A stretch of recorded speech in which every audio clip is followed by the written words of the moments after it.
Hello everyone. नमस्कार विद्यार्थी मित्र हो.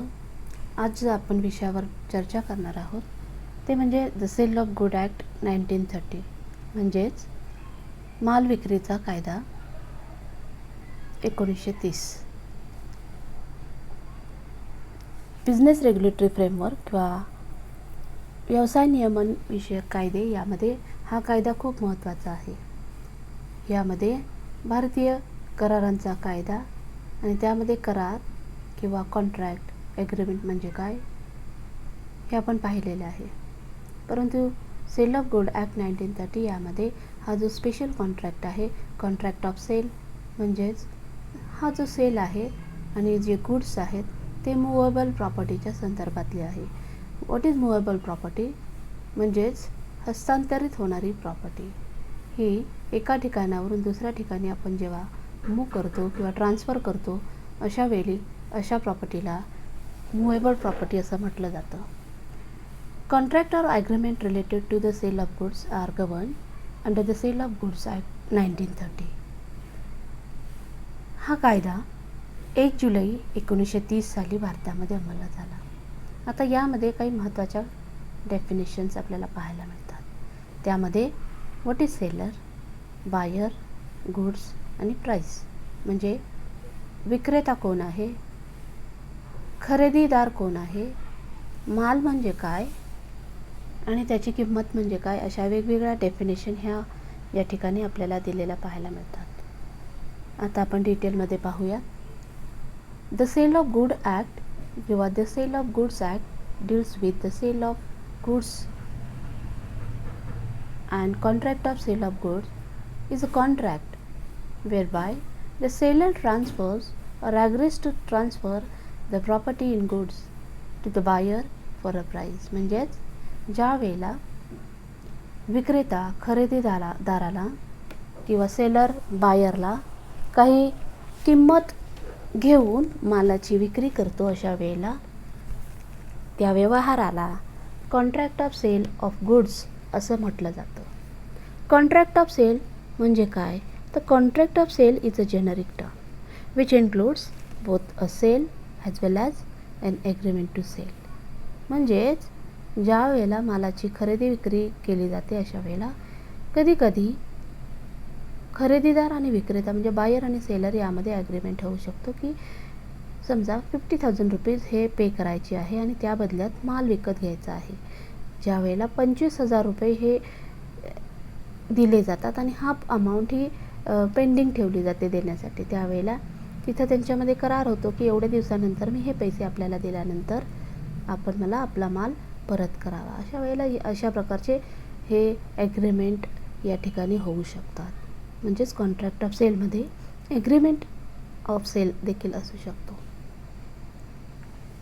आता बाजारामध्ये आपण पाहतो की वेगवेगळ्या प्रकारचे गुड्स आहेत, म्हणजे माल असतो. आपल्याला या स्क्रीनमध्ये दिसत आहे की वेगवेगळ्या प्रकारचे हे जे काही माल आहे, वस्तू आहे, कपडे आहे, बॅग्स आहे, खाद्यपदार्थ आहे किंवा आणखी या ज्या वस्तू आहे कॉस्मेटिक आहे, अशा वेगवेगळ्या प्रकारच्या वस्तू ह्या under the sale of good act या येऊ शकतात. याला मुवेबल प्रॉपर्टी असं देखील म्हटलं जातं.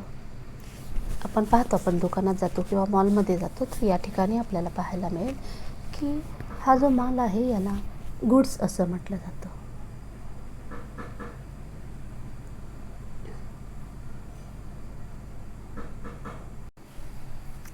इसेन्शियल कॉन्ट्रॅक्ट ऑफ सेल म्हणजे कॉन्ट्रॅक्ट ऑफ सेल होण्यासाठी काय महत्त्वाच्या बाबी आवश्यक आहे. सो यामध्ये किमान 2 पार्टी ह्या असणं गरजेचं आहे किंवा 2 व्यक्ती, यामध्ये सेलर आणि बायर हे असू शकतात. त्यानंतर त्यांच्यामध्ये कॉन्ट्रॅक्ट होणं गरजेचं आहे. म्हणजे हा कॉन्ट्रॅक्ट आपण जनरल कॉन्ट्रॅक्ट पाहिलेला आहे, त्यामध्ये आपण महत्त्वाचे घटक हे करार किंवा कॉन्ट्रॅक्टमध्ये असणं गरजेचं आहे. यामध्ये 2 व्यक्ती असाव्यात, त्यामुळे एकाने ऑफर दिलेली असावी, दुसऱ्याने ॲक्सेप्टन्स दिलेला असावा. त्यानंतरनं कराराचा उद्देश हा कायदेशीर असावा, करारामध्ये प्रतिफळ हे असावे. अशा प्रकारचे हे महत्त्वाचे घटक यामध्ये पाहायला मिळतात. त्याचप्रकारे कॉन्ट्रॅक्ट ऑफ सेल हा देखील एक करार आहे. तो सेल ऑफ गुड ॲक्टमध्ये रेकग्नाईज केलेला आहे. ट्रान्सफर ऑफ प्रॉपर्टी ज्या वेळेला आपण कॉन्ट्रॅक्ट ऑफ सेल म्हणतो, यावेळेला हा सेल हा मुव्हेबल प्रॉपर्टीच्या संदर्भात असतो आणि म्हणून ज्या वेळेला सेल होतो त्यावेळेला गुड्सचं ट्रान्सफर हे एका व्यक्तीकडून दुसऱ्या व्यक्तीकडे होऊ शकतं. म्हणून transfer of property is very important aspect in this contract of sale. त्याचबरोबर गुड्स म्हणजे माल हा देखील या ठिकाणी नमूद केलेला आहे. मालाची खरेदी विक्रीही होत असते आणि माल की जो या एका ठिकाणून दुसऱ्या ठिकाणी आपण सहजरित्या हस्तांतरित करू शकतो, ट्रान्सफर करू शकतो, मूव्ह करू शकतो, अशा वेळेला याला गुड्स असं म्हटलं जातं. आणि आपण गुड्स म्हणजे काय हे या स्लाईडमध्ये पाहिलेलं आहे. प्राईस म्हणजे काय तर किंमत. ज्या वेळेला एखाद्या वेळेला खरेदीदार विक्रेता आणि खरेदीदार यांच्यामध्ये व्यवहार होतो, एक व्यक्ती पैसा देतो, दुसरा व्यक्ती माल विकत घेतो, अशा वेळेला त्या ठिकाणी किंमत किंवा पैसे देऊनच मालाची खरेदी करावी लागते. म्हणून पैशाचं महत्त्व हे या ठिकाणी आहे. पैसा हे या ठिकाणी कन्सिडरेशन असतं.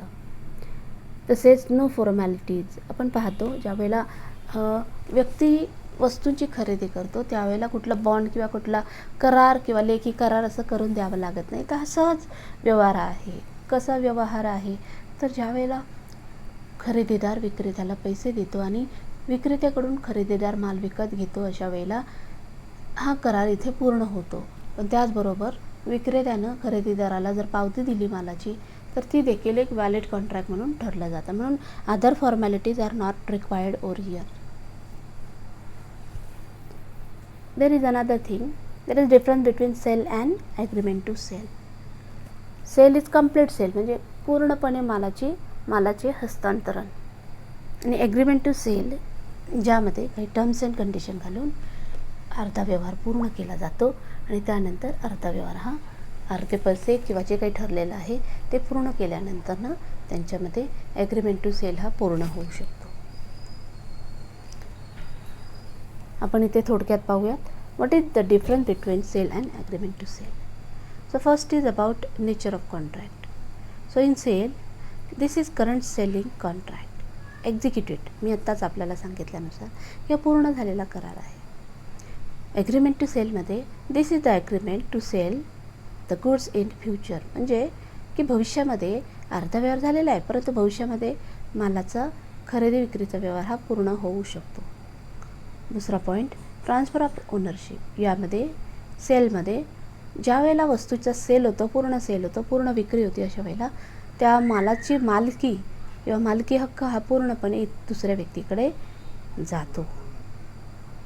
ओनरशिप ही ॲग्रीमेंट टू सेलमध्ये ओनरशिप ही सेलरकडे राहू शकते आणि फ्युचरमध्ये ती बायरकडे येऊ शकते.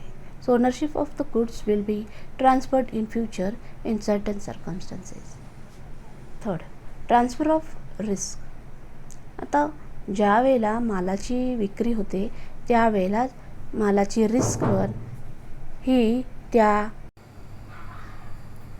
when goods are sold, the risk of the goods shift with the ownership to the buyer. तसंच ownership lies with the seller, risk remains on the seller, not to the buyer. मग हे सर्व मालाच्या ट्रान्सफरवर डिपेंड आहे. मालाचा व्यवहार पैसे देऊन ज्या वेळेला पूर्ण होईल त्यावेळेला ट्रान्सफर ऑफ रिस्क ही होते. ज्या व्यक्तीकडे मालाचं ओनरशिप असते आणि पोजेशन देखील असतं. Right against each other. The seller may file a suit against the buyer for price. सेलमध्ये काय आहे तर सेलर काय करू शकतो, जर खरेदीदारानं त्या वस्तूची व्यवस्थित किंमत दिली नाही तर अशा वेळेला तो त्या व्यक्तीविरुद्ध केस फाईल करू शकतो. The buyer may also file a suit against the seller for indemnity. एखादा लॉस झाला तर त्यावेळेला बायर देखील सेलरच्या विरुद्ध केस फाईल करू शकतो. शेवटचा जो राईट आहे, right of seller to resell, की सेलरचा राईट आहे का रिसेल करण्याचा. So after the payment the goods in possession of the seller can not be sold. ज्या वेळेला खरेदीदार विक्रेत्याला पैसे देतो आणि तो माल खरेदी करण्यासाठी संमती देतो, पैसे देतो आणि व्यवहार जवळजवळ पूर्ण झालेला असतो, अशा वेळेला जर काही कारणांमुळे बायरनी तो माल घेऊन गेलेला नाही आहे परंतु मालाचा व्यवहार पूर्ण केलेला आहे, अशा वेळेला जर का तो सेम गुड्स किंवा माल हा सेलरने जर इतर व्यक्तीला विकला तर अशा वेळेला बायर सेलरच्या विरुद्ध केस फाईल करू शकतो. ॲग्रीमेंट टू सेलमध्ये the seller can sell the same goods again to another buyer. परंतु ॲग्रीमेंट टू सेलमध्ये काय होतं की अर्धा व्यवहार झालेला असतो, फक्त सांगितलेलं असतं की मी हा विकत घेईल, हा माल विकत घेईल, परंतु पैसे दिलेले नाही आहे, व्यवहार पूर्ण केलेला नाही. अशा वेळेला इथं सेलरला अधिकार राहतो की तो माल इतर व्यक्तीला तो विकू शकतो. सो अशा प्रकारे आपण आज या लेक्चरमध्ये sale, agreement to sale, essential जे घटक आहेत कॉन्ट्रॅक्ट ऑफ सेलचे ते आपण आज पाहिलेले आहेत. सो आज आपण इथे थांबूयात. We will continue in the next lecture. Thank you one and all.